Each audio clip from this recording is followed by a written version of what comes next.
Olá, meus amigos, minhas amigas, queridos irmãos. Que bom nós estarmos reunidos mais uma vez para juntos examinarmos a palavra de Deus. Inscrevam-se no meu canal, hein? Deixe o seu joinha. Que bom nós estarmos aqui. Hoje nós já vamos para o nosso 8º estudo, né, da palavra de Deus. Nós já temos aprendido bastante, né? Com certeza. Desde o primeiro estudo, né, que a Bíblia ela é a palavra de Deus, inspirada pelo Espírito Santo, e assim sucessivamente. Com certeza nós já aprendemos muito e nós já aprendeu como nós estamos felizes, né, por sabermos que Jesus em breve voltará, que os sinais, né, que nós falamos aqui, quase todos já aconteceram, parece só falta o Evangelho ser pregado a todo mundo e Jesus voltará. Muito bem. E hoje nós vamos falar de idolatria. O que é idolatria? Nós vamos buscar na Bíblia, né?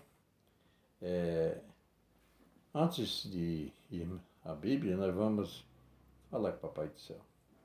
Querido Pai, obrigado, Senhor. Tome em tuas santas mãos a todos nós que aqui estamos, ó Deus, reunidos para juntos estudarmos a tua palavra. Que o Senhor venha abrir o nosso coração, a nossa mente e implantar, ó Deus, o que nós vamos aprender hoje.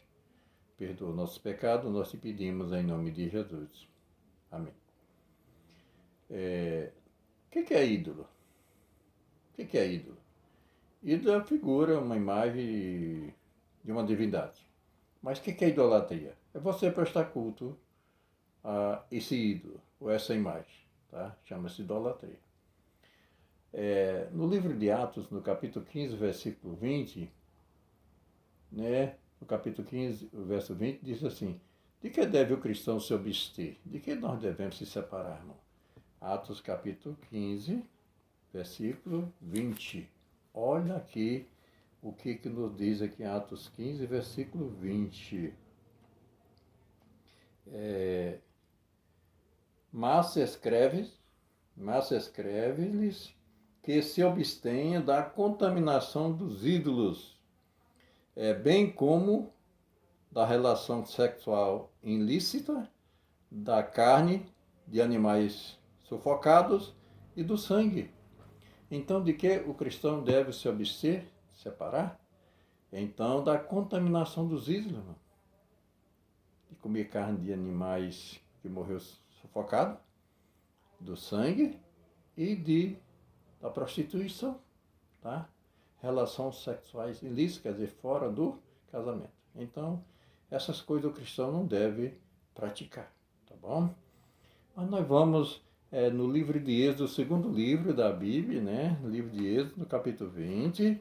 Nós vamos lembrar muito bem, no capítulo 20 de Êxodo, no verso 4 a 6.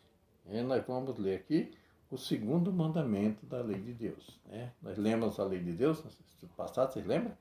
Então nós vamos aqui, diz aqui a pergunta, diz assim: o que proíbe o segundo mandamento da lei de Deus? O que ele proíbe? Olha aqui, irmão. Não farás para ti imagem de escultura, nem semelhança alguma do que há em cima do céu, embaixo na terra, nem nas águas debaixo da terra. Não as adorarás, nem lhe darás culto, porque eu sou o Senhor teu Deus, Deus zeloso que visito a iniquidade dos pais nos filhos, até a terceira e a quarta geração daqueles que me aborrecem, e faço misericórdia até 1000 gerações daqueles que me amam e guardam os meus mandamentos.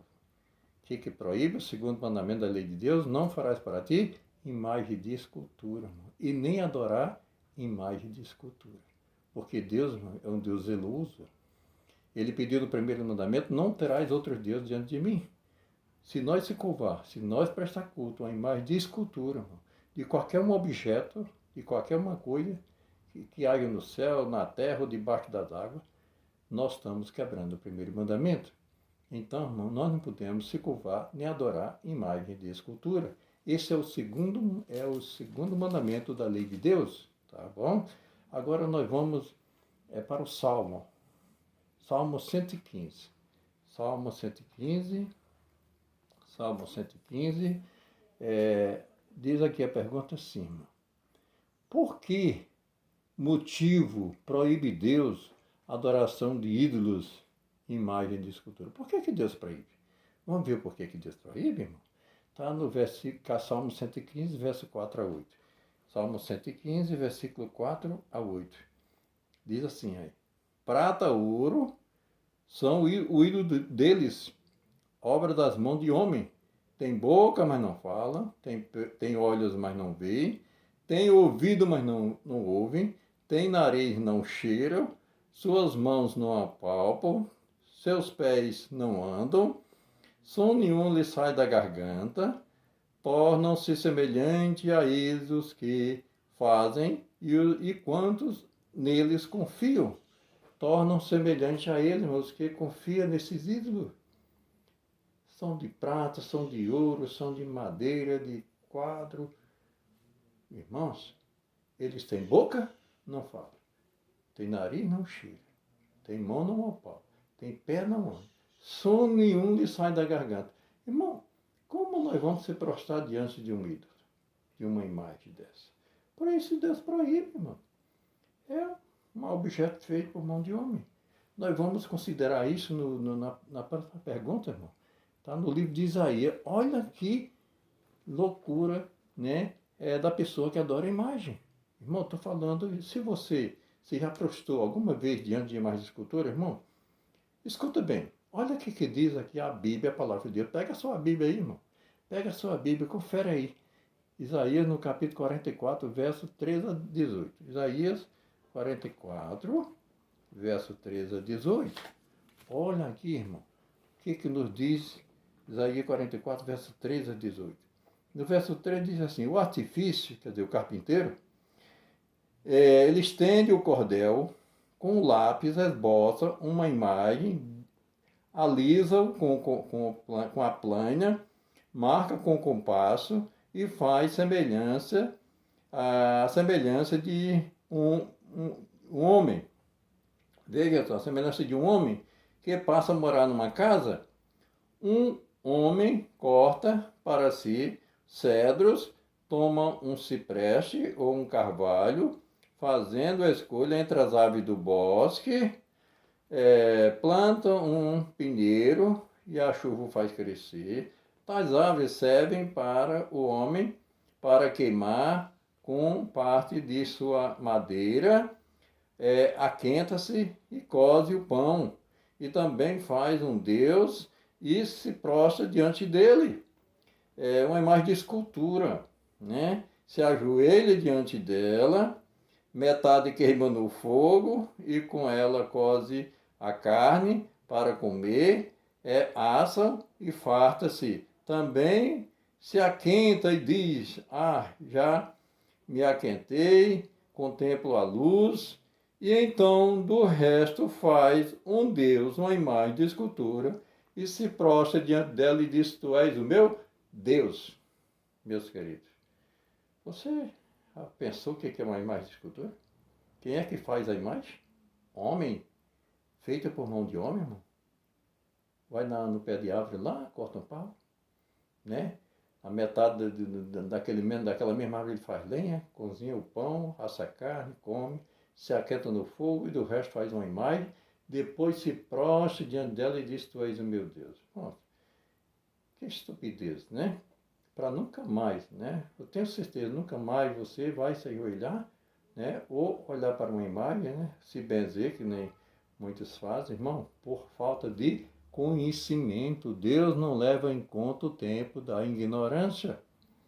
Meus queridos, quando você se prostra diante da imagem, você está quebrando o primeiro mandamento: não terás outro Deus diante de mim. Somente Deus merece ser adorado, tá? O Criador dos céus e da terra. Tá bom, meus queridos? Então, tenho certeza que nunca mais você vai se prostrar, né, diante de uma imagem de escultura, feita por mão de homem. Tem boca, não fala, tem pé, não anda, soninho sai da garganta. Irmãos, que perigo, né? Que coisa. Então, no livro de Efésios, Novo Testamento, na carta de Efésios, carta de Paulo, né? Na carta de Efésios, no capítulo 5, versículo 5. Efésios, capítulo 5, versículo 5. Vamos ler aqui o que está escrito aqui no livro de Efésios, no capítulo 5, versículo 5. No capítulo 5, verso 5 de Efésios, diz assim, irmão: sabei, pois, isto, nenhum incontinente, ou impuro, ou avarento, que é idólatra, tem herança no reino de Deus e de Cristo. Irmão, nenhum fornicário, nenhum avarento, que é impuro, tem herança no reino de Deus e de Cristo, porque ele é o que? Idólatra. Ele faz do seu dinheiro, das coisas que você tem, a idolatria. Ele se idolatra até a si mesmo, tá bom? Ele se idolatra até a si mesmo. Isso chama-se o que? Idolatria. Mas nós vamos aprender mais, irmão, no livro de 1 Timóteo, bem pertinho aqui, 1 Timóteo no capítulo 6, versículo 9 a 11. 6, 9 a 11. Olha o que diz Timóteo aqui, a pergunta diz assim: que advertência da palavra de Deus àqueles que fazem do dinheiro seu ídolo? Aquele que faz do dinheiro seu ídolo, olha aqui, irmão, verso 9 a 11. Ora, os que querem ficar ricos caem em tentações, ciladas e em muitas concupiscências insensatas e perniciosas, as quais afogam os homens na ruína e na perdição, porque o amor do dinheiro é a raiz de todos os males, e alguns nessa cobiça se desviaram da fé e a si mesmos se atormentaram com muitas dores. Verso 11: tu, porém, o homem de Deus, foge dessas coisas, antes segue a justiça, a piedade, a fé, o amor, a constância e a mansidão. Ó, homem de Deus, foge dessas coisas. Porque o amor do dinheiro é a raiz de todos os males. O problema não é possuir dinheiro, é você amar, idolatrar o dinheiro ou o que você tem, né? O que você tem não pode ser idolatrado, porque Deus, somente Deus, irmão, nada deve tomar o lugar de Deus, nem a adoração de Deus, só Deus merece adoração, o Criador do céu, da terra, do mar, das fontes das águas, o nosso Senhor e Salvador Jesus Cristo, somente Ele deve ser adorado. Tá, irmão? Mas vamos ver o que nos diz a última passagem no Mateus, no Evangelho de Mateus, no capítulo 19, versículo 22 a 24, Mateus 19, 22 a 24. Tendo, porém, o jovem ouvido essas palavras, retirou-se triste por ser dono de muitas propriedades. Então disse Jesus a seus discípulos: em verdade vos digo, dificilmente um rico entrará no reino do céu. E ainda vos digo que é mais fácil passar um camelo pelo fundo de uma agulha do que entrar um rico no reino de Deus. Você assustou um pouquinho, irmão? Os discípulos se assustaram, os apóstolos se assustaram. E eles se assustaram, chegaram até para e nós, o que nós vamos fazer? Dificilmente um rico entrar no reino de Deus. Jesus estava falando com o jovem rico, a história do jovem rico. Foi a Jesus, era um jovem de boa aparência, era um jovem bem intencionado, religioso. Perguntou para Jesus o que ele deveria fazer de bom para entrar no reino de Deus. Jesus disse: bom só existe um, somente Deus. Se tu queres entrar na vida, guarda os mandamentos. Disse ele: eu tenho guardado desde a minha mocidade. Jesus disse: uma coisa te falta. Olha aqui, Jesus. Vai vender o que tu tens, dá para os pobres, ajuda os pobres, depois vem e segue-me e eu te darei um tesouro no céu. Olha que promessa, irmão. Vende o que tu tens, divide com os pobres. Depois vem, segue-me e tu terás um tesouro no céu. Olha que promessa, irmão. Mas disse que ele se retirou triste porque ele era dono de quê? De muitas propriedades. Nunca mais voltou a Jesus. Se você seguir a história, irmão, sobre Jerusalém, aquele jovem morava no centro de Jerusalém. 30 anos depois, ou antes um pouquinho, a cidade de Jerusalém foi incendiada, foi queimada, e ele queimou-se por um dos habitantes que morreu em Jerusalém, com todas as suas propriedades. perdeu o tesouro que Jesus prometeu. Meus queridos, o que é idolatria? Você agora sabe salteado. A idolatria é você se prostrar diante de uma imagem de escultura. De uma imagem qualquer, de qualquer um santo, de qualquer um objeto qualquer, de coisa nenhuma, porque você está quebrando o primeiro mandamento. Somente a Deus, somente Jesus você deve adorar. Tá, meu irmão? A partir de hoje, vamos adorar o verdadeiro Deus, a quem merece, a quem é digno de toda honra e de toda adoração. Que Deus nos abençoe. O próximo estudo nós vamos falar um dia esquecido. Qual dia que foi esquecido? Vamos aprender, né? No próximo estudo, tá bom? Que Deus nos abençoe. A partir de hoje, nunca mais nós vamos se prostrar nem adorar a imagem de escultura. Porque, diz a Bíblia, não vai entrar no reino de Deus. E você não quer ficar fora. Eu tenho certeza, irmão. Vamos adorar somente o verdadeiro Deus, tá bom? Que Deus nos abençoe.